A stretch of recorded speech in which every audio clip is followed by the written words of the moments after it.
वो निज़ाम आला हज़रत बरीनी के शान जिसका सुन्नी मनाते हैं यौम रज़ा डालो दे बलबुले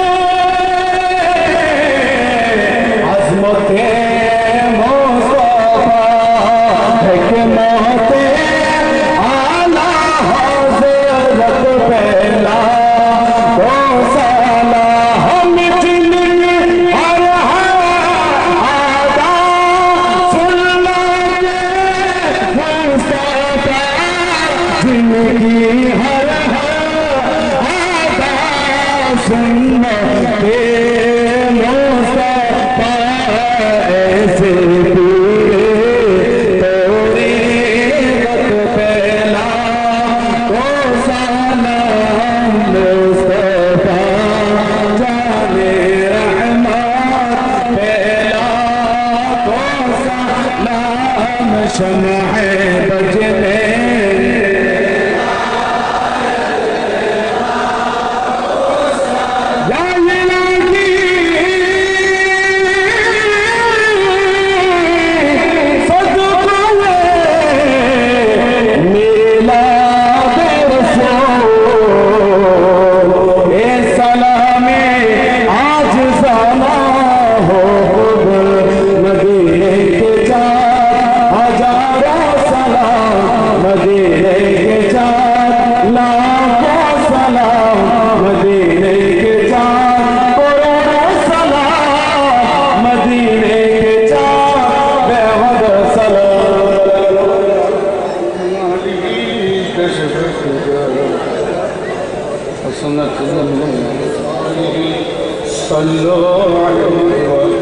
এখন الآن يلقي البيان رئيس الحفلة أستاذ الباقر أستاذ الأساتذة أستاذ الفقهاء والمفسرين والأدباء والمفكرين قائد أهل السنة فقيه ملة حضور العلامة سيد سيد رحمن القادري دام أقباله بارك الله في حياته وصحة بدنه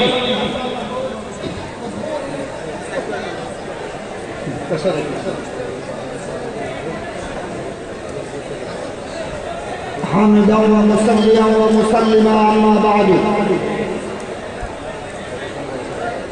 ইমাম আযম ও আলা হযরত গবেষণা পরিষদের ব্যবস্থাপনায় আয়োজিত আলা হযরত কনফারেন্সে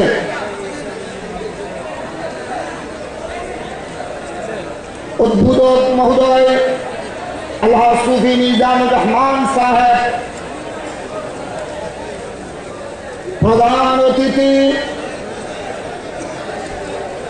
চট্টগ্রাম থেকে আগত আহলে সুন্নাত ওয়াল জামাত বাংলাদেশের চেয়ারম্যান শাইখুল হাদিস আল্লামা কাজী মাইনুদ্দিন আশরাফি সহ শ্রীলঙ্কা থেকে আগত আল্লামা ইহসান কাদরি, ভারত থেকে আগত মেহমানানে গ্রামী উলামায়ে আহলে সুন্নাত বরাদরানে দ্বীন মিল্লাত শাইখানে আলা হযরত আসসালামু আলাইকুম ওয়া রাহমাতুল্লাহি ওয়া বারাকাতুহু। এখন আলা হযরত কনফারেন্সের কার্যক্রম সমাপ্তির দিকে, শুধু দোয়া মোনাজাত বাকি আছে।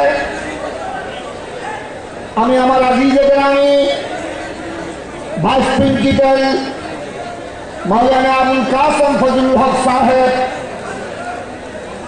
জিদা মজুদ ওয়া শরফুহু, ওনার সাথে যারা আছেন, বিশেষ করে ঢাকা রাজধানী মোহাম্মদপুর কাদরিয়া তৈয়বিয়া কামিল মাদ্রাসা প্রধান ফকির আজিজে গ্রামী মৌলানা মাহমুদুল হাসান, ডক্টর নাসিরউদ্দিন, আসাতেজায়ে জামিয়া কাদরিয়া তৈয়বিয়া এবং ঢাকা রাজধানীর প্রত্যন্ত অঞ্চলের বিভিন্ন সুন্নি প্রতিষ্ঠানের প্রিন্সিপাল, ভাইস প্রিন্সিপাল, উলামায়ে কেরাম, ব্রাদারান ইসলাম, আপনাদের সকলের প্রতি আমি অভিনন্দন জানাই। স্মরণ করছি গভীর শ্রদ্ধার সাথে ঢাকা রাজধানীতে আলা হযরত কনফারেন্সের অস্তিত্ব ছিল না। সর্বপ্রথম যিনি ঢাকা রাজধানীর বুকে আলা হযরত কনফারেন্স রাজধানীবাসীকে উপহার দিয়েছেন, তিনি আমার শিক্ষাগুরু উস্তাদে গ্রামী আলমকুল শিরোমণি, তিনি চট্টগ্রাম জামিয়া আহমদিয়া সুন্নিয়ার এবং ঢাকা কাদেরিয়া তৈয়বিয়া কানে মাদ্রাসার প্রাক্তন প্রিন্সিপাল আল্লামা এম.এ. জলিল সাহেব। ওনাকে আজ আমরা গভীর শ্রদ্ধার সাথে স্মরণ করছি। এই আলা হযরত তিনি ঢাকা রাজধানীবাসীকে উপহার দিয়েছেন, আজ তিনি আমাদের মাঝে নাই, আমাদের থেকে পর্দা করেছেন। আজ আমরা তাকে এই আলা হযরত কনফারেন্সে গভীর শ্রদ্ধা করে স্মরণ করছি। আল্লাহ হুজুরের দরজাকে বুলন্দ করুন, সবাই উচ্চ স্বরে বলুন আমিন। এবারে আমরা যত উলামায়ে আহলে সুন্নাতকে হারিয়ে ফেলেছি, আল্লামা আব্দুল বারী জাহাদি রহমতুল্লাহ আলাইহি, খাজা আবু তাহের, মাওলানা বাকিবিল্লাহ জালালি, এবারে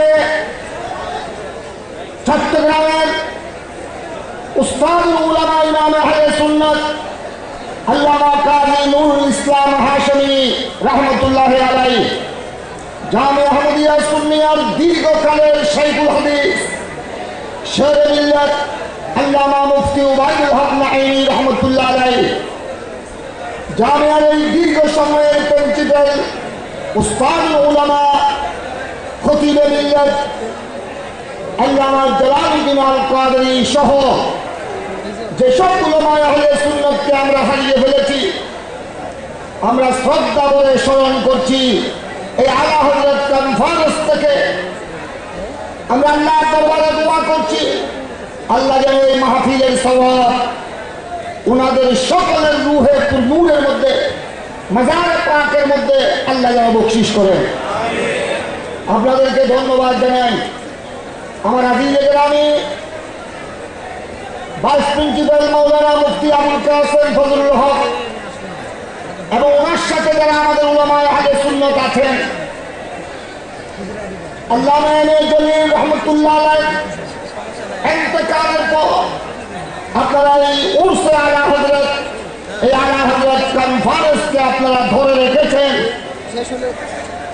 আমরা আপনাদেরকে সাধুবাদ জানাই। আপনাদেরকে উৎসাহিত করার জন্য সুদূর চট্টগ্রাম বারৌলিয়ার জমিন থেকে এসেছেন আমাদের আহলে সুন্নাত ওয়াল জামাতের অন্যতম পৃষ্ঠপোষক জনাব আলহাজ সুফি মিজানুর রহমান সাহেবকে আমি মুবারকবাদ জানাই। তিনি চট্টগ্রামবাসীর পক্ষ থেকে এই আলা হযরত কনফারেন্সে আজ চট্টগ্রামের পক্ষ থেকে প্রতিনিধিত্ব করছেন। আর এই আগমনকে সাধুবাদ জানাই। আমি এই কিতাবটি সভাপতির বক্তব্য লম্বা হয় না, এখানে উলামায়ে কেরামের বক্তব্য শুনেছেন। মাশাআল্লাহ, আমার শ্রীলঙ্কার মেহমানে গ্রামী अल्लामा हुसैन कादरी उस दिन चिटगांव में एटम बम मारा, खुदा जाने आज राजधानी में क्या मारा। चाटगांव में नासिर भी मौजूद था। हमारे अल्लामा हाफिज हुसैन कादरी ने एटम क्यों चलाया, आला आला हज़रत रज़ियल्लाहु तआला अन्हु कलम से चलाया। और हमारे हुसैन कादरी माशाअल्लाह आज कुतुब तफासिर के ज़ेर नज़र जो बयान हमारे सामने पेश किया, आज सैयदना आला हज़रत का रूह रोशन हो गया। हमारे अल्लामा हुसैन कादरी और तमाम मेहमानान गिरामी की खिदमत में नाची शुक्रिया अदा करता हूँ।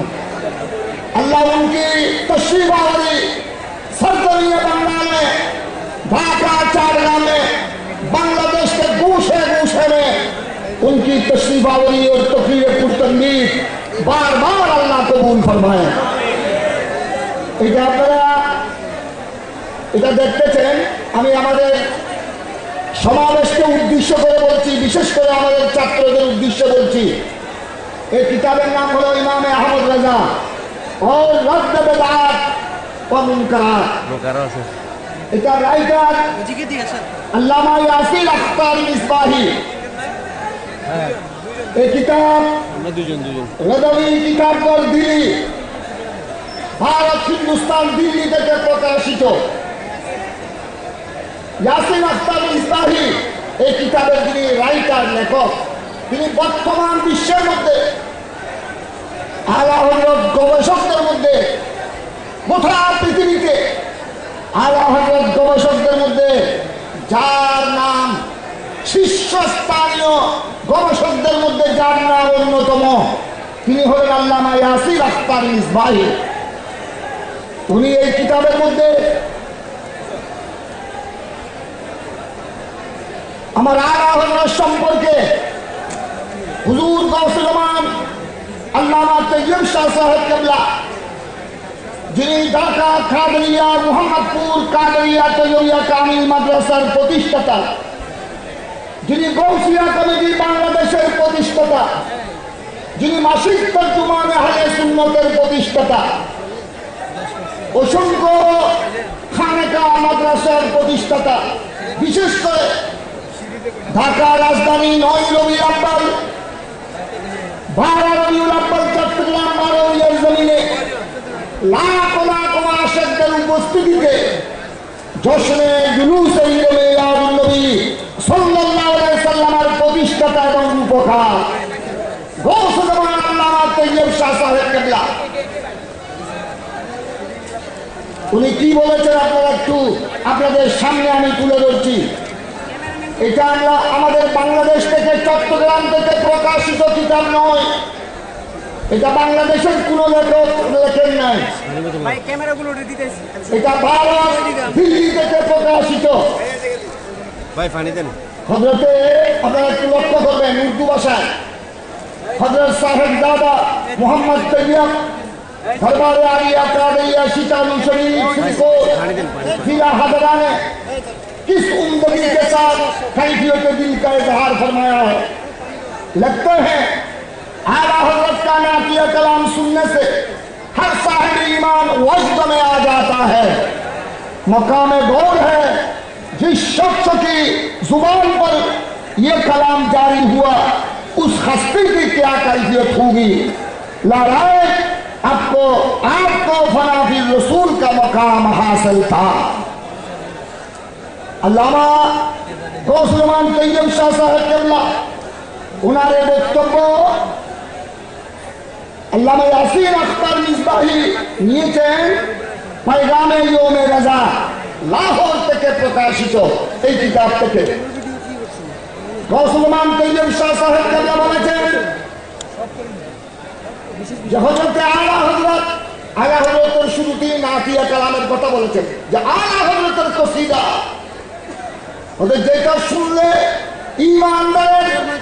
ইমানদার অজদের মধ্যে চলে আসে, ইমানদারের মধ্যে ইশক ও মুহাব্বতের জোয়ার সৃষ্টি হয়। যার নাতিয়া কালাম শুনলে, কসিদা শুনলে, হুজুর কেবলা গৌসুল আমান তৈয়ব শাহ সাহেব কেবলা বলছেন ওদের চিন্তার বিষয়। मकाम गौर है जिस शख्स की जुबान पर यह कलाम जारी हुआ, उस हस्ती की क्या कैफियत होगी। যার লিখিত কসিদা পড়লে ঈমানদার অন্তরে যদি অস্ত চলে আসে, ইশক ও মুহাব্বতের জোয়ার সৃষ্টি হয়, ওই আলা হযরতের দিলের অবস্থা কিরকম ছিল। যার কলম দিয়ে বের হয়েছে কসিদা শুনলে যদি ইমানদার স্থির থাকতে পারে না, আমার প্রাণী ইশক মুহাব্বতের সাগরের মধ্যে ডুব দিতে বাধ্য হয়। ওই হাস্তি, ওই আলা হযরতের কবরের কি অবস্থা ছিল। লড়াই आपको फनाफी रसूल का मकाम हासिल था।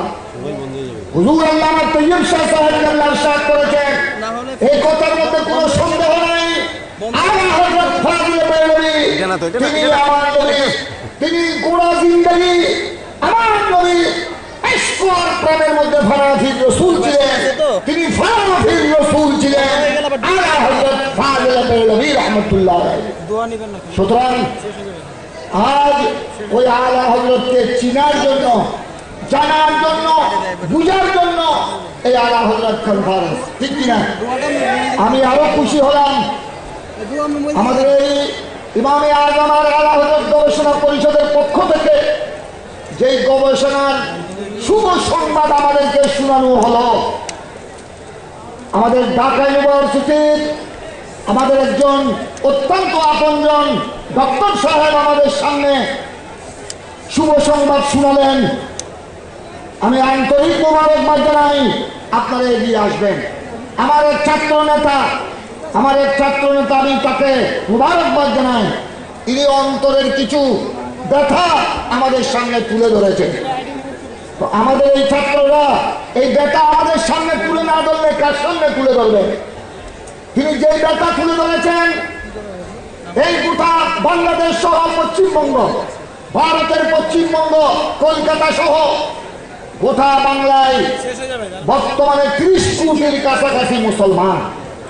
পূর্ববঙ্গ, পশ্চিমবঙ্গ, বাংলাদেশ সহ পশ্চিমবঙ্গ সহ মুসলমানের সংখ্যা প্রায় 30 কোটির কাছাকাছি। কিন্তু 30 কোটি মুসলমানের কাছে আমরা আলা হযরতের রচনা, আলা হযরতের পাণ্ডুলিপি, 10,000-এর মতো আলা হযরতের কিতাব, রাসালা আমরা এখনো প্রত্যেক মুসলমানের ঘরে ঘরে অনুবাদ করে, গবেষণা করে আমরা এখনো পৌঁছাতে পারি নাই। এই ব্যথা আমাদের ছাত্র নেতা, আমাদের প্রিয় ছাত্র আমাদের সামনে তুলে ধরেছেন। আলহামদুলিল্লাহ, আমি ধন্যবাদ জানাই আমার ইমামে আজম আলা হযরত গবেষণা পরিষদকে। তারা এই গবেষণায় পদক্ষেপ গ্রহণ করেছেন, প্রায় অগ্রসর হয়েছেন। আপনাদের সহযোগিতা কামনা করছি। আমি আপনাদের সামনে কথা বাড়াচ্ছি না, সভাপতির কথা তেমন লম্বা হতে পারে না। আমি সামান্য একটা হিসাব সংক্ষেপে 2 মিনিটের মধ্যে দিচ্ছি। সৈয়দনা আলা হযরত রাদিয়াল্লাহু তাআলা তিনি বয়স পেয়েছেন 65 বছর কয়েক মাস। ওনার জীবন হিসাব করলে ওনার জন্ম আরফা 70 বছরও হয় না, 65 বছর কয়েক মাস। আমি 65 বছর কয়েক মাসের মধ্যে উনি 8 বছর বয়সে হেদায়েতুন নাহারের উপর আরবিতে হাসিয়া লিখেছেন। মাত্র 8 বছর বয়স। ছাত্রদের দৃষ্টি আকর্ষণ করছি, 8 বছর বয়সে তিনি হেদায়েতুন নাহার কত বড় জটিল কিতাব, ইলমে নাহারের কত বড় মুস্তানাদ কিতাব, হেদায়েতুন নাহারের আরবি হাসিয়া লিখেছেন, আরবি সরা লিখেছেন। তখন মাত্র আলা হযরতের বয়স কত? 8 বছর। আরো ইতিহাস আছে, আমি ওদিকে যাচ্ছি না, আপনারা অনেক বয়ান শুনেছেন। এই আলা হযরতের 65 বছর বয়সকে আমি হিসাব করছি। আলা হযরতের কিতাবের সংখ্যা এখনো পর্যন্ত গবেষকরা যা বলেছেন, প্রফেসর মাসুদ আহমদ কাদেরী সহ বড় বড় আলা হযরত গবেষক, ওনারা যে একটা ফেহরিস্ত আলা হযরতের কিতাবের যে লিস্টি দিয়েছেন, সংখ্যা বলেছেন 1000 থেকে 1000। কেউ কেউ বলেছেন 1000 থেকে বেশি, আর কেউ কেউ বলেছেন আলা হযরতের লিখনি, আলা হযরতের লিখিত কিতাবের সংখ্যা 1500-এর মতো। সুবহানাল্লাহ বলেন না? আর উচ্চ স্বরে বলেন সুবহানাল্লাহ। আমরা যদি ওনার জীবন 65 বছরকে হিসাব করি, 65 বছরের মধ্যে ওনার শিশুকালও আছে, দুগ্ধকালও আছে, উনি মায়ের কুলে দুধ পান করেছেন, এগুলো সহ যদি আমরা হিসাব করি, এই 1000-1500 কিতাব লিখেছেন, দেখা যায় প্রতি 23 দিনে তিনি একটি কিতাব লিখেছেন। 1500-এর মতো কিতাব লিখেছেন। হিসাব করলে দেখা যায় ওনার জীবনে 22-23 দিনের মধ্যে তিনি একটি কিতাব লিখেছেন। এইভাবে ওনার 65 বছর বয়সে সেখানে আবার তিনি নামাজ পড়েছেন, সেখানে আবার দুগ্ধকাল, সেখানে আবার শিশুকাল, সেখানে আবার ইবাদত বন্দেগী করেছেন। আলা হযরত বা জামাত নামাজ আদায় করতেন। তিনি জামাত ছাড়া তিনি জামাত করতেন না। পাঁচবার নামাজ তিনি ফজর থেকে শুরু করে ফজর, যোহর, আসর, মাগরিব, ইশা জামাত সহকারে নামাজ আদায় করতেন। ইবাদত বন্দেগী শরীয়ত করলে দেখা যায় এগুলি করেছেন। তিনি সুন্নাত মোতাবেক আরামও করেছেন। তারপরে দেখা যায় তার জীবনে 22 দিন 23 দিনের মধ্যে তিনি একটি কিতাব সম্পন্ন করেছেন। সুবহানাল্লাহ বলেন না? তাই আমরা 22 দিন, আমরা তো অনেকের বয়স এখন 60 বছর, অনেকের বয়স 70 বছর, অনেকের বয়স 80 বছর। 22 দিন 23 দিনের কথা দূরের কথা, 5 বছর 10 বছরের কথা দূরের কথা, আমাদের অনেকের বয়স 70-80 বছর। 70-80 বছরে 2টি কিতাব লেখা তো দূরের কথা, আলা হযরতের 2টি রাসালও আমরা মোতালেয়া করে শেষ করতে পারি না। আমি আবেদন জানাবো আমার ছাত্রদের প্রতি, আলা হযরত এই বিশ্ব মুসলিম বিশ্বকে তিনি এত বড় উপহার দিয়েছেন। জীবনের 22-23 দিনের 3টি কিতাব লিখে বিশ্বের মুসলমানকে তিনি জ্ঞান ভান্ডার উপহার দিয়েছেন। এখন আমাদের দায়িত্ব, আলা হযরত তিনি আল্লাহ রাসূলের পক্ষ থেকে দায়িত্ব আদায় করেছেন। আমাদের দায়িত্ব, আমরা এত বড় খেদমত আঞ্জাম দিতে পারবো না। আমাদের দায়িত্ব হলো আলা হযরতের রিসালা, এই কিতাবগুলো আপন আপন সাধ্য অনুযায়ী বাংলায় অনুবাদ করে প্রত্যেক মুসলমানের ঘরে ঘরে পৌঁছে দেওয়া আমাদের দায়িত্ব। এই দায়িত্ব কাঁধে নিয়েছেন ইমামে আজম আলা হযরত গবেষণা পরিষদ। তাদেরকে আপনারা দোয়া করবেন, তাদেরকে আপনারা সহযোগিতা করবেন। এই মাহফিলকে আরো ভবিষ্যতে মাহফিলের আরো উজ্জ্বল কামনা করে, আরো সফলতা কামনা করে আমার কথা আমি শেষ করে দিচ্ছি। সবাই ইসালে সওয়াবের জন্য একবার সূরা ফাতিহা, 3বার কুল হুয়াল্লাহ শরীফ, 3বার দরুদ শরীফ পাঠ করুন। বিসমিল্লাহির রহমানির রহিম। বিসমিল্লাহির রহমানির রহিম। আপনারা সূরা ফাতিহা শরীফ, কুল হুয়াল্লাহ শরীফ, দরুদ শরীফ পাঠ করুন। আলহামদুলিল্লাহ রাব্বিল আলামিন, আর রহমানির রহিম, মালিক ইয়াউমিদ্দিন, ইয়্যাকা না'বুদু ওয়া ইয়্যাকা